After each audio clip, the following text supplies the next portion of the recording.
rends grâce au Seigneur pour ce privilège. Amen. Amen. Merci bien au pasteur Alexandre pour cette chair. On ne donne pas n'importe qui, mais quand on donne, on sait à qui on donne. Amen. Amen. Que Dieu vous bénisse. Merci aussi à l'évangéliste pour Robert, pour vos prières. Amen. Que Dieu soit loué. Alléluia. Amen. Vous voyez, j'ai tellement aimé la salle là. Je me souviens quand j'étais venu de l'autre côté à Saint-Anne, c'était un peu restreint. La salle est restreinte, mais là vraiment, je crois que Dieu est bon. Amen. Amen. Alléluia. Amen. Là, on peut danser, sauter, gauche à droite, on n'a pas de souci. Hein? Que Dieu soit loué. Amen. Le Seigneur est bon.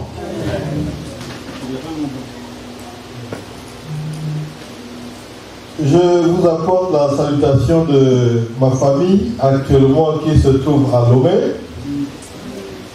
C'est là où j'ai servi le Seigneur en tant que missionnaire pendant plusieurs années.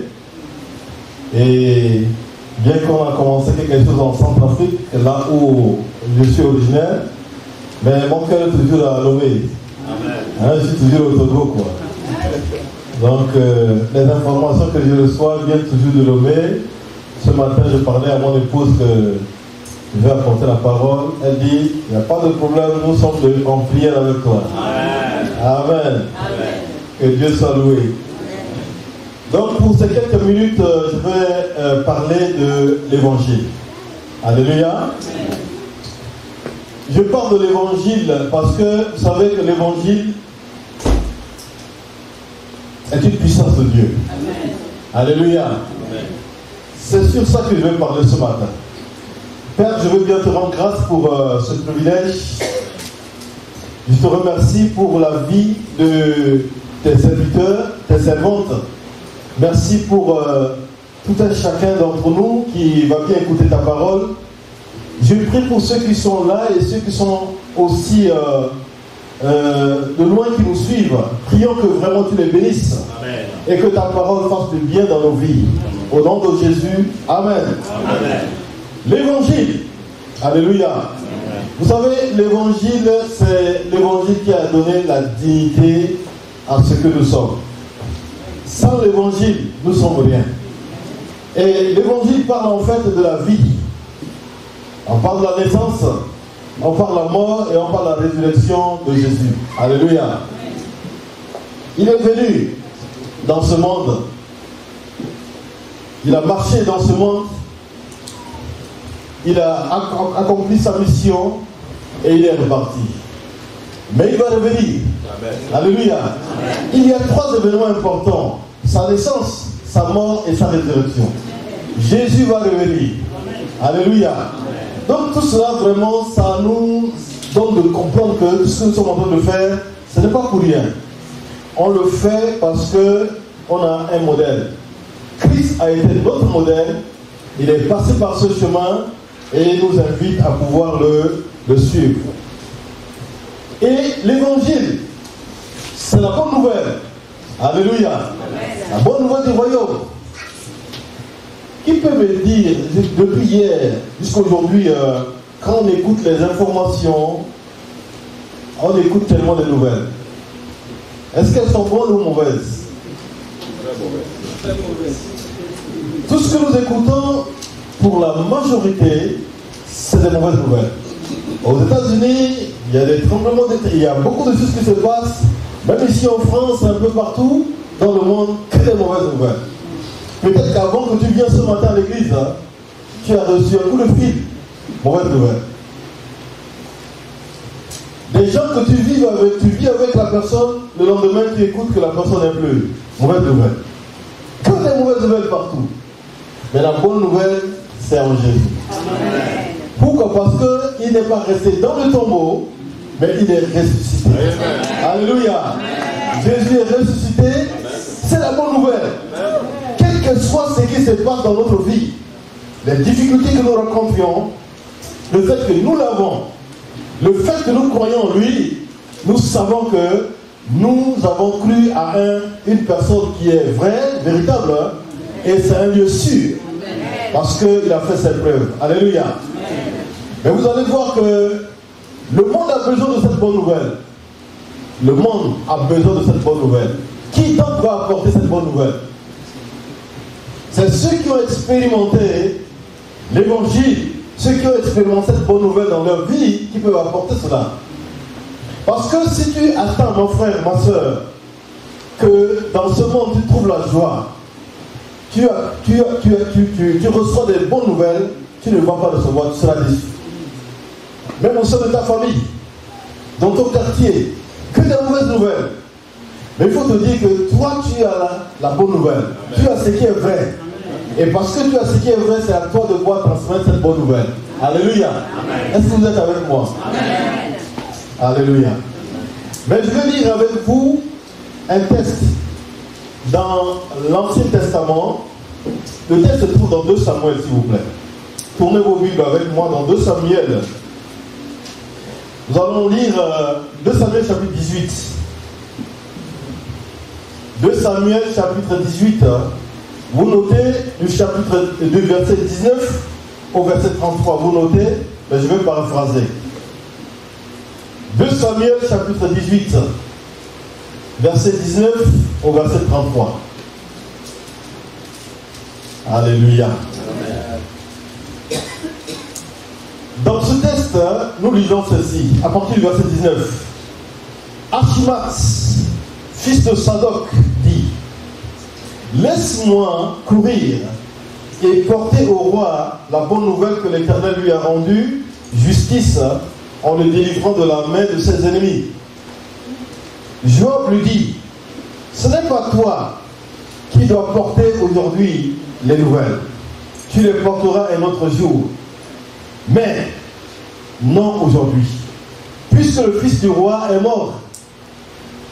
Et Joab dit à Cushi: va et annonce au roi ce que tu as vu. Cushi se prosterna devant Joab et courut. Achimaas, fils de Sadoc, dit encore à Joab: quoi qu'il arrive, laisse-moi courir après Cushi. Et Joab dit: pourquoi veux-tu courir, mon fils? Ce n'est pas un message qui te sera profitable.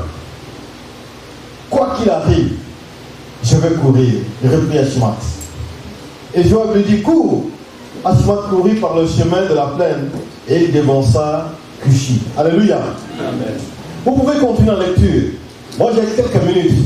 Ma prière est que vous saisissez l'esprit de ce que je vais annoncer. Amen. Alléluia. Amen. Ici, nous voyons l'exemple, n'est-ce pas, de 2 personnes, 2 hommes dans la parole de Dieu, qui sont des serviteurs, qui sont des messagers.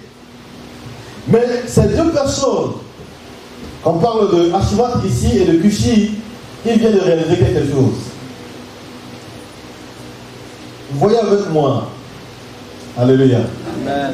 Pourquoi les choses sont arrivées comme ça? Il y a un fils du roi qui s'appelle Absalom. Et cet homme, vraiment, c'est quelqu'un qui vivait avec son papa. Vous savez, David, c'est son père. Et Absalom était quelqu'un il avait une ambition. Son ambition, c'est de prendre la part de son père. Mais la manière qu'il a utilisée, n'est-ce pas, c'est de mauvaise manière. Prendre la part de son papa. Et vous savez, quand le papa est vivant et que le fils veut prendre la place, c'est pas normal. On dit qu'il veut tuer son père pour prendre sa place. Mais il y avait un problème qui était arrivé dans la famille. Suivez-moi de près, s'il vous plaît. Dans cette famille, David, qui est le papa, il a eu beaucoup de femmes et ces femmes ont eu beaucoup d'enfants. Et ces femmes ont donné beaucoup d'enfants. Et donc, Absalom fait partie de cette famille, mais il y avait eu une désolation au sein de sa famille. Un de ses frères il ne s'est pas bien comporté. Il a jeté vraiment un mauvais sort sur la sœur même d'Absalom. Et il était fâché, il s'est vengé. En se vengeant, parce qu'il a vu que son papa n'a pas réagi comme il faut, responsabilité du père. Il n'a pas réagi comme il faut, et lui, Absalom, il dit: je vais faire justice. Alléluia. Alors nous ici, vous savez, dans le contexte africain, on sait bien, quand tu as des soucis, tu amènes au niveau de gendarmerie, au niveau du tribunal, et que ça ne marche pas, les gens ont dit: vous allez voir, on va utiliser un autre moyen pour régler la chose. Quand c'est comme ça, il faut faire vite. Sinon, c'est grave. Et ici, Absalom dit, je vais régler le compte de mon frère. Et finalement, il a tué son frère. Et quand il a tué son frère, le papa était fâché. Et Absalom dit, bon, comme c'est le papa qui est la cause des choses, je vais me réfugier, je vais chercher à pouvoir le renverser. C'était une guerre. Et la chose la plus difficile dans le monde, mes frères et sœurs, c'est quand il y a une crise dans la famille. Quand il y a une crise dans une maison, c'est compliqué à gérer. Et nous avons l'exemple dans notre monde de ce qui est arrivé au niveau de Rwanda. Quand il y a une crise dans un pays, entre les deux peuples qui se confrontent, c'est difficile. Si l'ennemi vient de l'extérieur, on sait comment cadrer pour pouvoir empêcher. Mais si c'est à l'intérieur, c'est grave. Moi, je me dis toujours que les grands problèmes que j'ai dans ma vie, ou les grands défis que j'ai rencontrés dans ma vie, c'est quand j'ai un problème avec mon épouse. Dans la maison. Ça veut dire on est ensemble, on dort ensemble, on mange ensemble, on fait ensemble. Mais si ça ne va pas entre moi et mon épouse, je souffre beaucoup plus que toute autre chose. Quelqu'un peut me faire quelque chose et dire, oh, c'est un homme de l'extérieur. Mais si c'est dans la maison, ça range. Ça fait mal. Et c'est une grande souffrance. Je ne sais pas si les hommes qui sont au milieu ont vécu la même chose que moi. Amen. Je ne sais pas. Ou je suis le seul qui a vécu ça. Mais c'est difficile. Parce que c'est pas facile. Mais quand on arrive à régler ça, c'est bon. Mais si on ne règle pas, bien dans la maison, on va régler dehors. C'est ça, on a eu des enseignants qui nous ont frappé à l'école un soir. Vous n'avez pas expérimenté ça? On a eu des enseignants qui nous ont frappé à l'école. Parce que ça ne va pas entre madame et monsieur à la maison. Et on va déverser sur les enfants à l'école.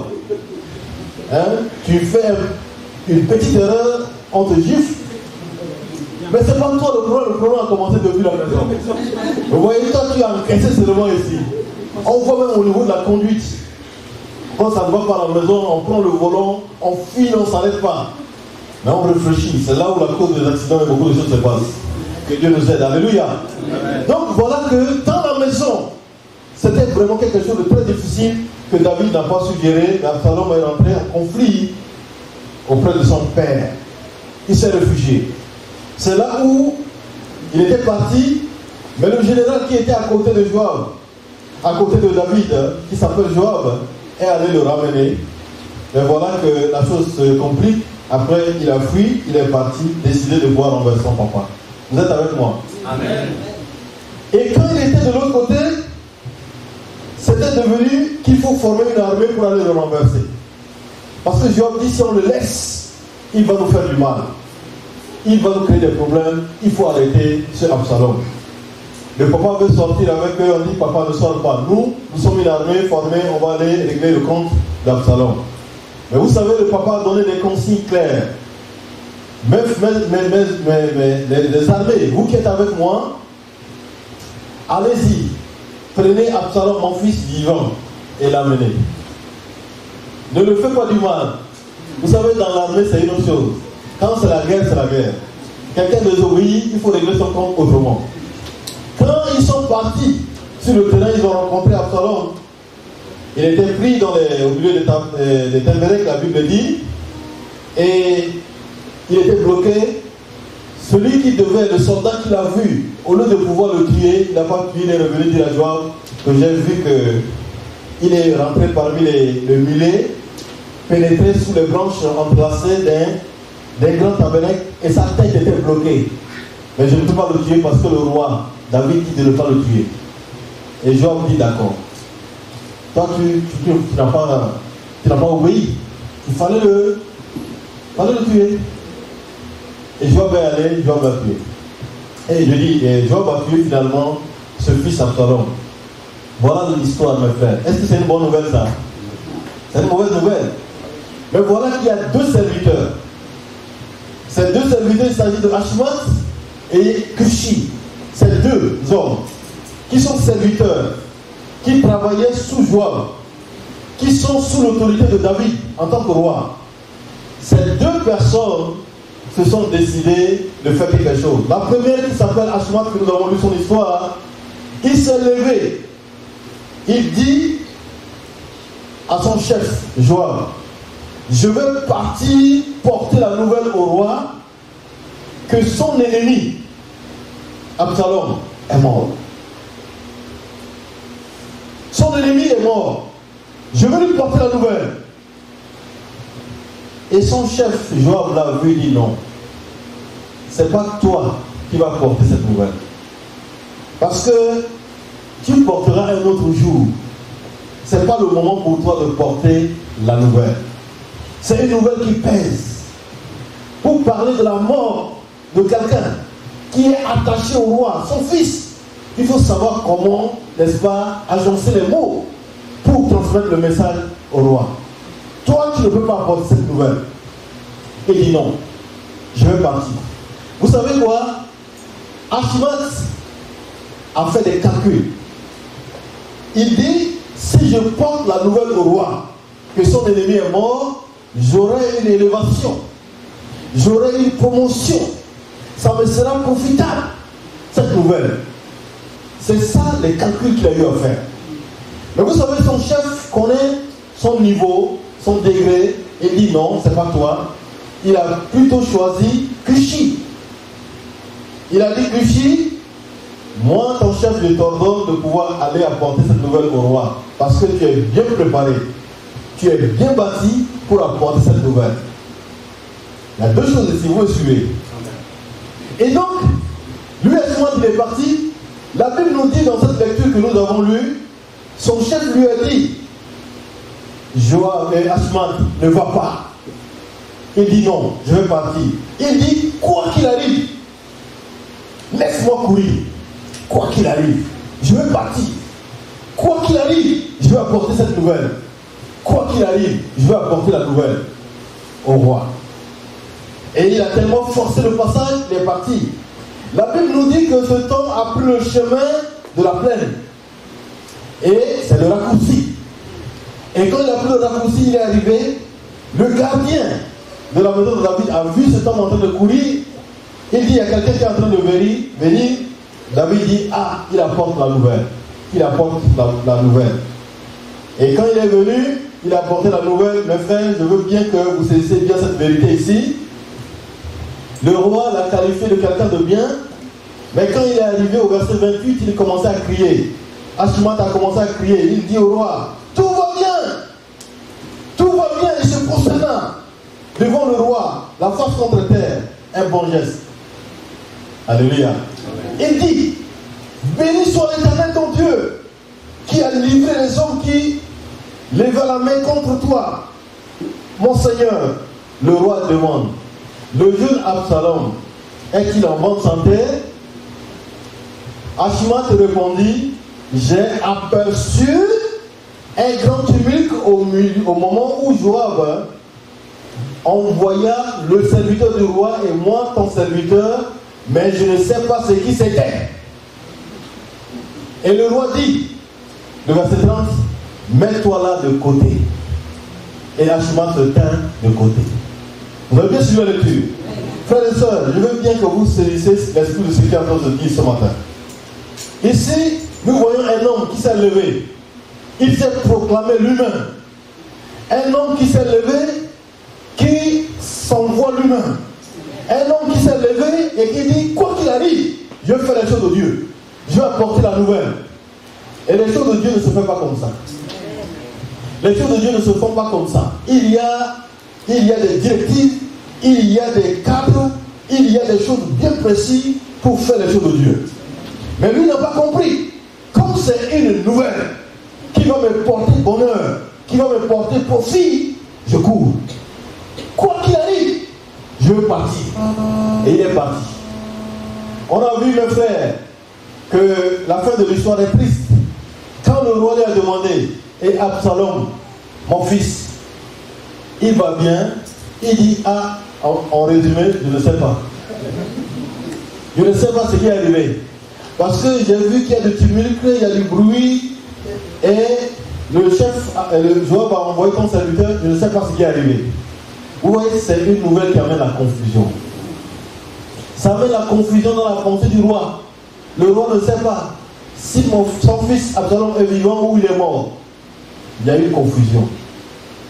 Et le roi dit quoi? mets-toi là de côté. Et Achiman se tient de côté. Et une deuxième nouvelle arrive. L'autre qui s'appelle Cushi est en train de venir. Et le verset 31 nous dit, aussitôt arriva Cushi. Et il dit que le roi, mon Seigneur, appelle la bonne nouvelle. Aujourd'hui, l'Éternel t'a rendu justice en te délivrant de la main de tous ceux qui s'élevaient contre toi. Est-ce que c'est pas le même message? Je pense que c'est le même message. Et le roi dit à Cushi, le jeune homme Absalom est-il en bonne santé? Cushi répondit, qu'il soit comme ce jeune homme.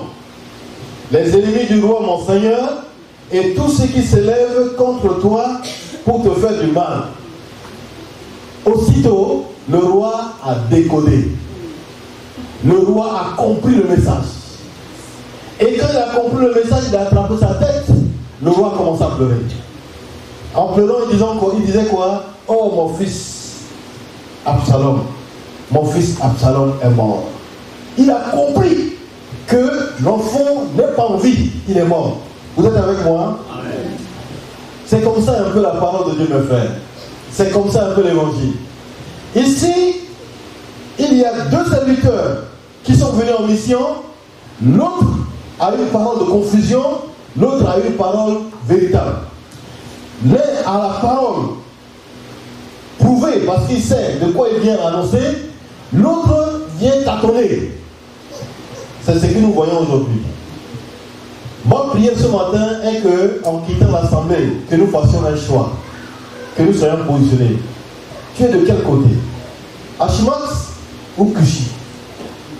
Tu es dans quel côté ce matin? Parce que ici, cet homme qui s'appelle Achimax a porté la parole. Il connaît Dieu, c'est aussi quelqu'un qui connaît Dieu. Mais sa parole a amené une confusion parce qu'il n'a rien vécu. Il n'a pas expérimenté quelque chose en lui-même. Il n'a pas expérimenté la vérité de cette parole en lui. Il ne pourra pas transmettre parce qu'il n'a pas été témoin. Il n'a pas assisté au sel.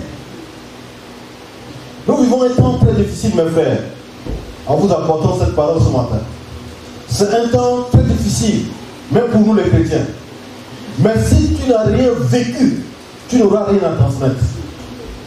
Si tu n'as rien expérimenté en toi, tu n'auras rien à transmettre, tu vas être mis de côté, comme Achiman s'est mis de côté.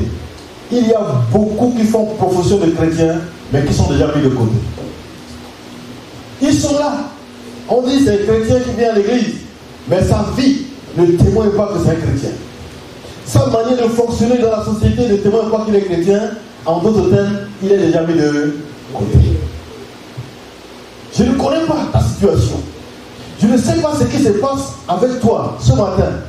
Mais je veux bien que cette parole de ce matin nous donne vraiment un sens à ce que nous sommes en train de suivre. Ici, nous voyons que cet homme qui s'appelle Cushi, c'est quelqu'un qui a obéi à son chef. Quand le chef dit cours, il a pris encore le chemin de la montagne. C'est le chemin le plus long. Alors que nous vivons dans un temps où on veut des choses rapides. Comme parfois tu pries pour un sujet, tu veux que ça soit comme tac. Je prie et que ça marche en même temps. Quand ça ne marche pas comme je veux, oh, Dieu n'est pas avec moi.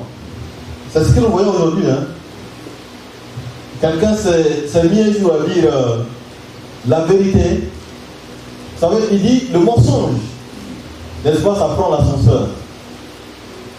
Et la vérité prend l'escalier. Ah, le mensonge va vite. Et on croit, on dit oui, c'est la vérité, c'est vrai. Mais quand la vérité arrive, ça vient tout doucement. Ça éclaircit les choses. La vérité prend l'escalier. Ça vient tout doucement. C'est pourquoi pour connaître quelqu'un, c'est avec le temps. C'est pas dans la rapidité, mais c'est avec le temps qu'on connaît quelqu'un. C'est comme ça. Et moi, je vous parle de ça en tant que formateur. Parce que j'ai passé beaucoup de temps avec les étudiants, en dirigeant l'école de mission plusieurs années au Togo. J'ai rencontré des gens qui sont venus nouvellement. Au tout début, ils sont tellement chauds. Chauds. Quand ils prient, ils pensent que le ciel va tomber. Mais toi, quand tu ouvres un peu les yeux, tu les regardes en train de prier, tu dis, celui-là il est proche de Dieu. Non, lui, il aime Dieu. Mais après 1 mois, 2 mois, 6 mois, 7 mois, tu dis, ça amène un peu de doute, quoi. Et après 1 an, des fois, il y en a qui ramassent leur bagage et disent, non, c'est pas ma place ici. Ma place, c'est ailleurs. Ma place, c'est pas ici. Vous savez, c'est avec le temps qu'on découvre qui est qui. Et donc, ce chemin que le Seigneur nous amène, c'est le chemin de l'évangile, la bonne nouvelle. Parfois, les choses prennent du temps. Mais la vraie vérité, c'est que Dieu n'est jamais en retard, ni tout en avance. Amen. Alléluia. Amen. Donc ici, mes frères, je veux bien transmettre quelque chose. C'est que le Seigneur nous a invités d'être différents dans ce monde. D'être des hommes et des femmes qui apportent la bonne nouvelle. Par notre vie, par notre manière de vivre avec les gens, par notre manière de se comporter. Mais que nous prions que le Seigneur nous qualifie comme Cushi. Cet homme qui a apporté la bonne nouvelle. Et cette bonne nouvelle, c'est comme un médicament que tu vas à la pharmacie, tu payes le médicament, le vrai remède, le vrai produit qui soigne se trouve dedans. Il y a une enveloppe tout autour. Mais c'est quand tu consommes que le produit qui est dedans fasse du bien au niveau de ta vie à l'intérieur. C'est un peu cela. C'est qu'il faut la sagesse. C'est qu'il faut vraiment vivre avec les gens, avec la courtoisie qu'il faut, la sagesse qu'il faut, transmettre la bonne nouvelle que nous avons en nous. Amen. Chacun de nous est un instrument béni. Est un instrument de grâce si le Seigneur est en toi. Mais tout dépend de la manière que tu fais pour transmettre la bonne chose que tu as à ce monde qui est malade. C'est pourquoi je veux bien que ce matin nous ne soyons pas comme Ashmat. Cet homme qui courait, qui pensait que vraiment si j'apporte la nouvelle là, je vais gagner. Si j'apporte la nouvelle là, je vais être élevé. Si j'apporte la nouvelle là, on va me positionner. C'est un intérêt.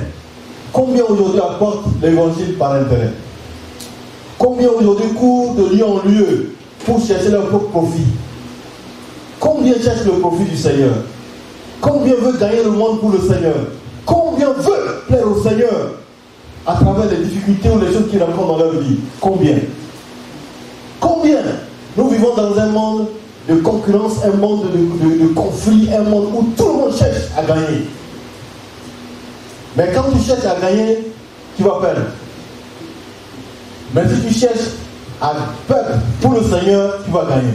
Amen. Alléluia. Amen. Donc ce matin, frères et sœurs, je voudrais vraiment que le Seigneur nous donne de comprendre que tout ce que nous avons comme décision à prendre, soumettons nos vies au Seigneur. Ne soyez pas comme Ashmat qui dit quoi qu'il arrive. Quoi qu'il arrive, c'est un pronom relatif indéfini. Quoi qu'il arrive, même si c'est comment je veux faire tout. Quoi qu'il arrive. Parfois le Seigneur nous arrête de faire quelque chose de mal. Ne fais pas. Tu dis non. Quoi qu'il arrive, je veux faire. Même si le Saint-Esprit dit ne va pas. Tu dis quoi qu'il arrive, je vais partir. Le Seigneur nous empêche. C'est là le rôle du Saint-Esprit aussi. Il nous dit non, ne va pas. Arrête le péché que tu es en train de faire. Arrête cette vie que tu es en train de me mener. Tu dis non. Quoi qu'il arrive, je vais aller. C'est une décision personnelle. Mais Dieu va te laisser. Jusqu'à ce que tu sois cogné contre le mur. Et tu vas tourner pour dire Seigneur, fais-moi grâce. On ne va pas continuer d'être l'éternel, n'est-ce pas? Des gens qui sont là juste pour dire Seigneur, grâce, grâce, grâce pour les mêmes choses que nous pouvons nous-mêmes nous dépasser. Alléluia. Donc, ce matin, frères et sœurs, le quoi qu'il arrive, que ça soit dans le bon sens, mais que ça ne soit pas dans le sens de pouvoir persister dans le péché, persister dans le mal, persister dans cette voie que je suis en train de pouvoir prendre. Quoi qu'il arrive, parce qu'on a vu un intérêt, parce qu'on veut atteindre un but que nous voulons par nous-mêmes, que le Seigneur nous délivre ce matin. Que le Seigneur nous délivre ce matin de cette mentalité de gagner. Le monde aujourd'hui évangélique est pourri avec cet esprit. Nous voulons gagner. On gagne avec l'évangile. Il y a aujourd'hui ce message qu'on dit l'évangile de prospérité. Excusez-moi un peu de parler de ça. Mais cet évangile de prospérité marche beaucoup en Afrique. Ça ne marche pas trop en Europe. Vous savez pourquoi? Parce qu'en Afrique, les gens ont tellement de difficultés qu'ils veulent que leur vie change d'un moment à l'autre. Et quand quelqu'un vient avec cet évangile en disant, si tu donnes par exemple 100 000 francs, tu vas avoir 1 million. Et quelqu'un qui est pauvre, il va aller s'endetter pour donner les 100 000 parce qu'il s'est dit, si je donne ça, ma vie va changer rapidement. Mais la vraie réalité, c'est que c'est des cauchemars sur les cauchemars. Après avoir emprunté et donné, il ne gagne rien. C'est celui-là qui leur apporte l'évangile-là qui a beaucoup, qui augmente, mais eux-mêmes ils s'approvissent. C'est quel évangile? Mais ici en Europe, j'ai remarqué que, soit que ici en France, un peu partout, il y a quelqu'un, je vais prier pour toi, tu seras prospère. Est-ce qu'il a besoin de ça? Pour beaucoup, hein, les gens déjà ce qu'ils ont, ils ont besoin pour manger, pour vivre, n'est-ce pas? C'est la vie qui leur manque. C'est la vie qui leur manque. Ils ont besoin de la vie. Mais toi, tu n'as pas la vie, tu leur dis, tu vas leur donner des choses matérielles. Qu'est-ce qu'ils vont faire avec ça? Non, pour beaucoup, ça ne marche pas ici. C'est pourquoi quand ils arrivent en Europe, ils disent que c'est dur ici. C'est trop dur. On prêche la parole de Dieu, les gens sont incrédules. En Europe, c'est vrai, il y a une forme d'incrédulité. Mais cette forme d'incrédulité est due à la fierté. Cette forme d'incrédulité est due à la suffisance. C'est dû à ce que nous sommes supérieurs à vous. Mais quand l'Esprit de Dieu est en action, la personne découvre que j'ai besoin de la vie. Ça fait la différence. Amen. On a besoin de transmettre la vie. Amen. Dans ce corps, dans ces personnes qui sont malades. Alléluia. Donc pour cela, il faut vraiment un certain nombre de choses pour que nous puissions avancer dans ce que Dieu a voulu pour nous. Comment faire pour être un vrai messager? Comme Cushi. Cushi était un vrai messager. Il s'est soumis à son chef. Il s'est laissé aller selon que le Seigneur le conduit. Il faut simplement se laisser transformer par le Seigneur. Il faut laisser simplement le Seigneur transformer ta vie. Peut-être que tu as des calculs que tu fais au niveau de toi. Dis-toi que ces calculs ne marchent pas avec les choses qui concernent le royaume de Dieu.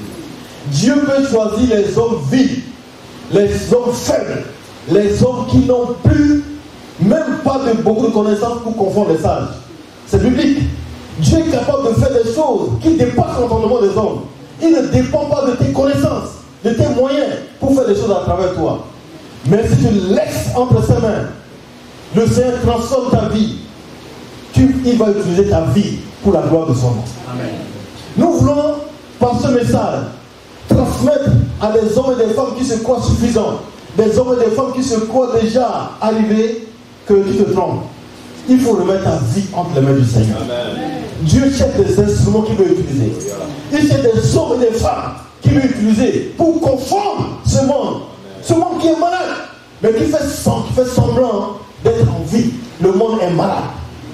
Mais c'est des hommes et des femmes transformés par le Seigneur qui peuvent être utilisés pour la gloire de son nom. Amen. Dieu fait partie de cette équipe. Amen. Dieu ne prend pas n'importe qui. Mais il prend des gens que lui-même il a travaillé sur eux.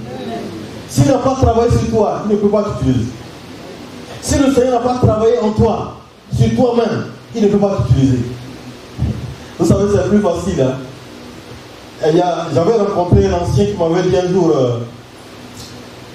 si tu veux vraiment faire l'œuvre de Dieu, il faut savoir là où tu vas et il faut t'asseoir, calculer. C'est-à-dire qu'il faut préparer les gens que vraiment Dieu amène vers toi, les préparer dans la vision que tu veux atteindre avant de les libérer, partir pour servir. Mais si tu ramasses les gens de gauche à droite, les mettre dans ta vision, eux-mêmes ils vont te rendre la vie difficile. Et j'ai compris. Après 25 ans dans la mission, et j'ai compris que cet ancien a raison. Il faut travailler, amener quelqu'un à s'asseoir avant qu'il se lève pour marcher pour le Seigneur. Si la personne n'est pas assise, ne peut pas se lever pour le Seigneur, parce qu'on croit qu'on fait les choses de Dieu avec notre intelligence, ça ne marchera pas. Ça n'ira nulle part. On va tourner en rond. On ne pourra pas avancer. Si tu veux être comme Cushi, laisse le Seigneur transformer ta vie. Laisse le Seigneur façonner ta vie. Laisse le Seigneur enlever ce qu'il veut enlever en toi. Peut-être que tu as certaines choses qui se passent en toi que tu sais. Mais ça pourra être obstacle blocage. Laisse le Seigneur mettre sa main là-bas pour enlever la chute. C'est plus facile de construire. Hein? C'est plus facile de construire, c'est ça? C'est ça? C'est plus difficile de construire. Et plus facile de détruire. Pour détruire cette maison, on peut prendre 2 jours. On détruit, on enlève tout. Mais pour construire, ça demande beaucoup de connaissances, beaucoup d'intelligence pour mettre les briques, peinture, crépussage et tout. Ça prend du temps là pour construire une maison. Mais pour détruire, c'est plus facile. Ma prière ce matin est que nous laissons entre les mains du Seigneur. Peut-être que tu es venu ce matin avec des soucis. C'est vrai, Dieu sait. Mais l'intérêt de Dieu d'abord, c'est que Dieu veut d'abord, il veut poser sa main sur toi. Il veut faire quelque chose en toi. Parce que tu es précieux pour lui. Il veut te faire un instrument. Mais la seule chose qui va t'empêcher de t'amener dans la dimension qu'il veut pour toi, c'est peut-être ta vie. Peut-être la manière que tu vis personnellement. La manière que tu vis, peut-être ça, c'est pas ça qui est agréable à lui. Oh, je ne dis pas que tu viens à l'église, bien, tu viens à l'église, hein, tu es là chaque jour, de réunion, dimanche, tu es là, c'est bon, c'est une bonne chose. Mais ce qui est encore très suffisant, c'est de dire, Seigneur, je viens, mais je veux que toi-même tu me transformes. Je viens, mais je veux que tu fasses un travail en moi. Je viens, mais je veux que tu enlèves ce qui doit être enlevé en moi. C'est comme ça que le Seigneur fait pour susciter les ouvriers. Alléluia. Il les est avec lui. Matthieu, et la Bible nous dit cela. Il a eu ces gens avec lui d'abord. Il travaille avec eux. Après, il les envoie pour bénir. Là où tu es assis, je ne serai pas très long ce matin. Mais tu es un instrument de bénédiction. Peut-être que tu ne sais pas.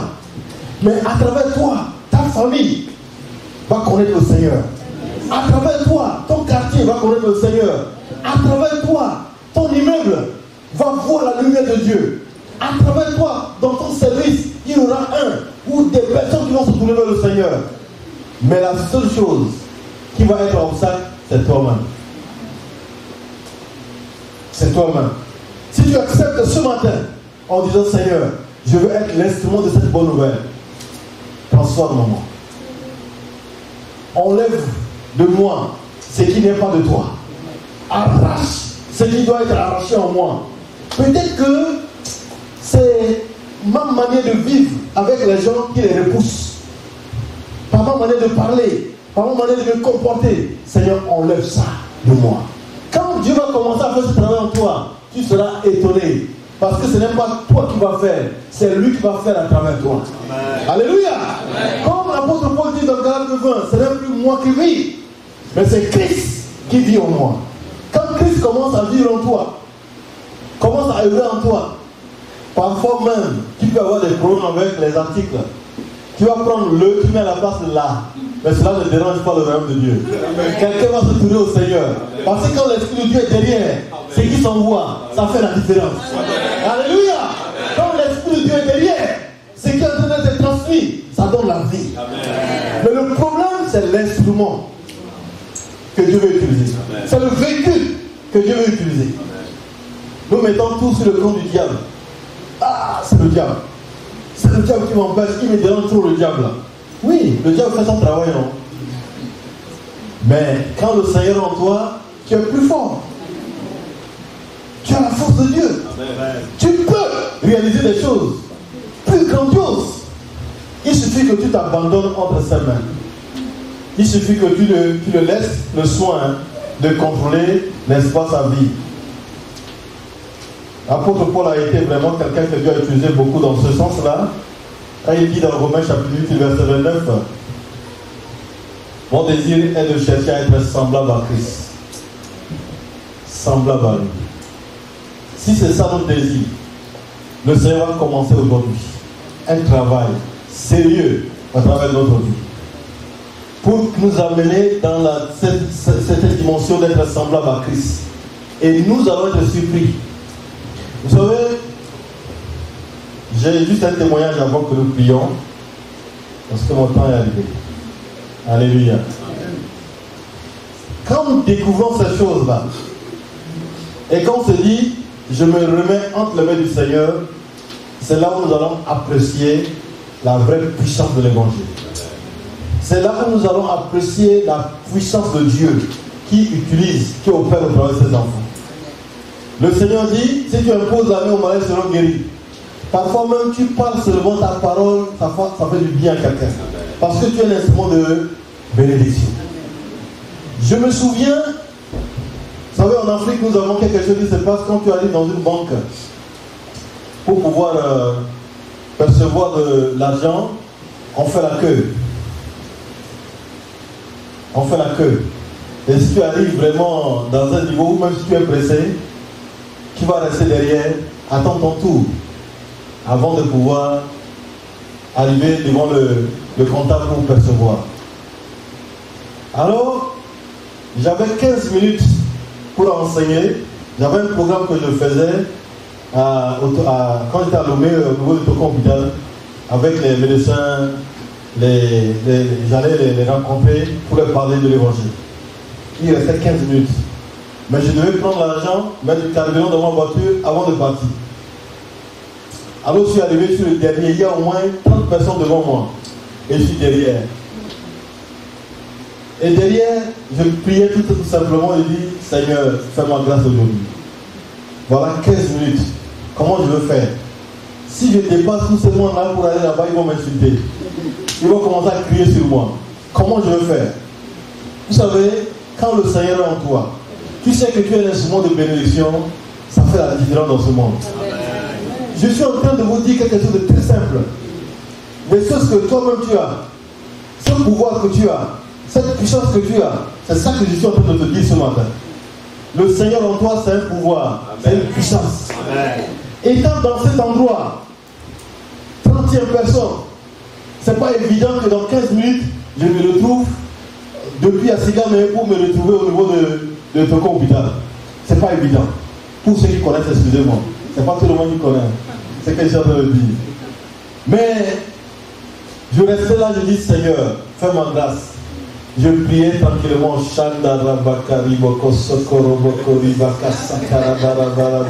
Dans mon esprit, dans mon cœur, je prie le Seigneur. Au lieu d'être attristé parce que le temps arrive, la pression pour partir, il dit Sakarabara. Je dis dans mon cœur, je reste tranquille comme ça.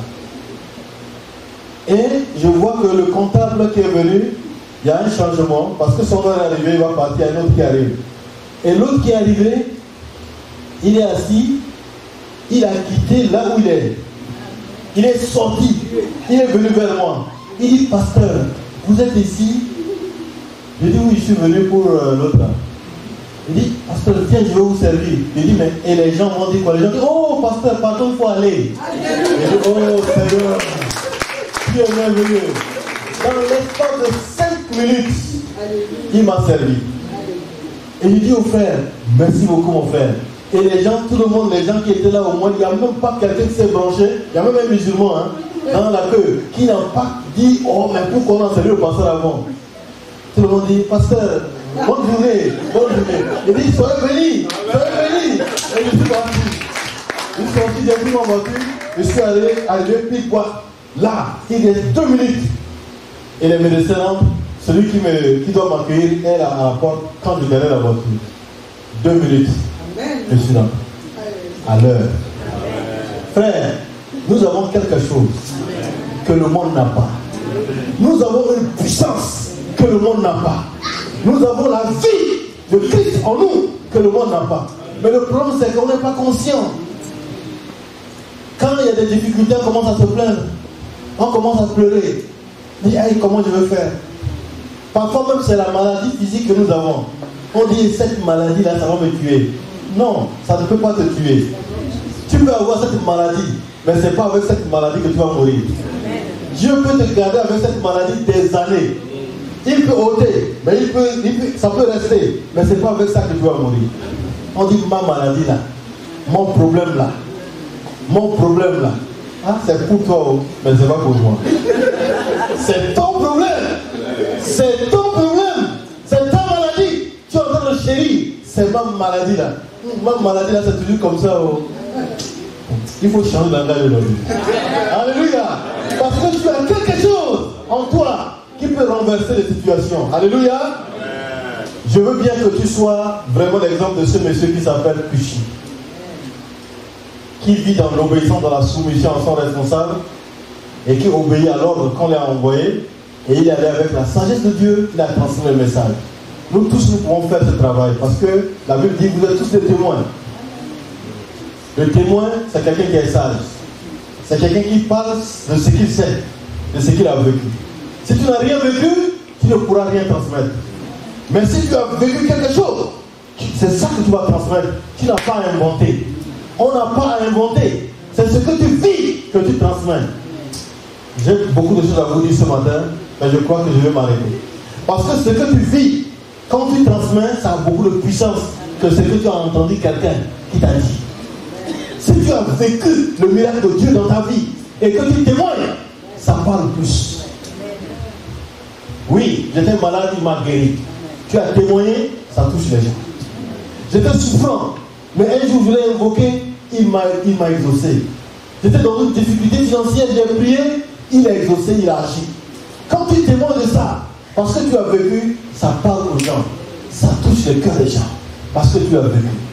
Le problème, c'est que nous ne voulons pas laisser notre vie pour que Dieu fasse ce qu'il veut faire en nous. Veux-tu être à Chimantou Cushi? Cushi. Même si tu as des problèmes de prononcer Cushi ce matin. Ça, c'est une histoire de l'Ancien Testament. J'ai fait exprès de donner ça. Il viendra un temps où je vais parler du Nouveau Testament. Alléluia. Amen. Mais ici, c'est une question de bonne nouvelle.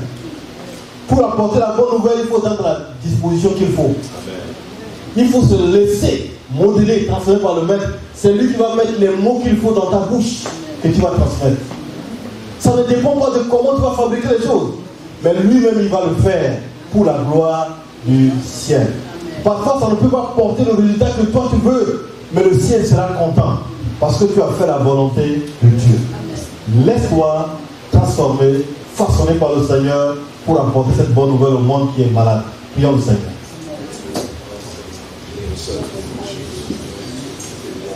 Alléluia.